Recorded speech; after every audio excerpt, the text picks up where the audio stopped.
इंदिरा गांधी भारत की पहली महिला प्रधानमंत्री, जिसने पाकिस्तान को घुटनों पर ला दिया और नया देश, बांग्लादेश बना दिया, और ये आयरन लेडी कहलाई। इन्होंने बैंकों का राष्ट्रीयकरण किया और इसरो की स्थापना करके इतिहास रच दिया। इंदिरा गांधी का जन्म 19 नवंबर 1917 को इलाहाबाद में जवाहरलाल नेहरू के घर हुआ। उनके दादा मोतीलाल नेहरू स्वतंत्रता आंदोलन के अग्रदूतों में से एक थे और महात्मा गांधी के निकट सहयोगी थे। उनके घर बड़े बड़े नेताओं व क्रांतिकारियों का आना जाना लगा रहता था, इसलिए उनके दिमाग में राजनीति का ज्ञान और देशभक्ति बचपन से ही विकसित हो गई थी। इंदिरा जी ने शांतिनिकेतन और उसके बाद इंग्लैंड स्थित ऑक्सफोर्ड विश्वविद्यालय में एक वर्ष अध्ययन किया। 1938 में वे कांग्रेस पार्टी में शामिल हो गईं। 1942 में फिरोज गांधी नामक पारसी युवक से इंदिरा जी ने विवाह किया, जो कि कांग्रेस के ही एक कार्यकर्ता थे। उनके 2 बच्चे हुए, संजय और राजीव गांधी। हालांकि इंदिरा जी और फिरोज गांधी अपनी शादी के ज़्यादातर समय एक दूसरे से अलग ही रहे। इंदिरा गांधी की मां, कमला नेहरू, का 1930 के मध्य में निधन हो गया था और उसके बाद नेहरू परिवार इकलौती बेटी अक्सर नेहरू जी के कार्यक्रमों में उनकी मेज़बान के रूप में काम करती थी और उनकी यात्राओं में उनके साथ जाती थीं। 1947 में कांग्रेस सत्ता में आई और नेहरू जी प्रधानमंत्री बने। 1955 में इंदिरा गांधी कांग्रेस कार्यकारिणी की सदस्य बनी। 1959 में उन्हें पार्टी अध्यक्ष के लिए चुना गया। कुछ लोगों ने आलोचना भी की, क्योंकि नेहरू इनके पिता थे, इसलिए यह पद इन्हें मिला था।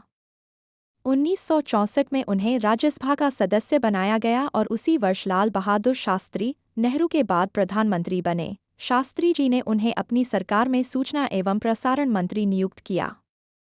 1966 में शास्त्री जी की अचानक मृत्यु हो जाती है। तब उनके बाद इंदिरा गांधी को भारत की पहली महिला प्रधानमंत्री नियुक्त किया गया। इस समय उन्हें भारी विरोध का भी सामना करना पड़ा, जिसमें सबसे बड़ा विरोध मोरारजी देसाई ने किया था। हालांकि पार्टी के भीतर तनाव बढ़ता गया। 1971 का भारत पाकिस्तान युद्ध, जो 3 दिसंबर 1971 से शुरू होकर 13 दिनों तक चला, इस युद्ध के परिणामस्वरूप पाकिस्तान को हार माननी पड़ी और बांग्लादेश के रूप में एक नए राष्ट्र का जन्म हुआ। इसका श्रेय इंदिरा जी को जाता है।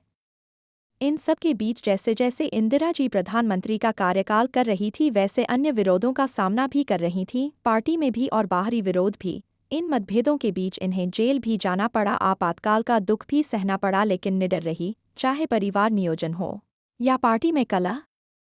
जून 1980 में एक विमान दुर्घटना में संजय गांधी की मृत्यु के बाद इंदिरा जी अपने दूसरे बेटे राजीव को अपनी पार्टी का नेतृत्व सौंपा। 1980 के शुरुआत में इंदिरा गांधी को भारत की राजनीतिक अखंडता के लिए खतरे का सामना करना पड़ा।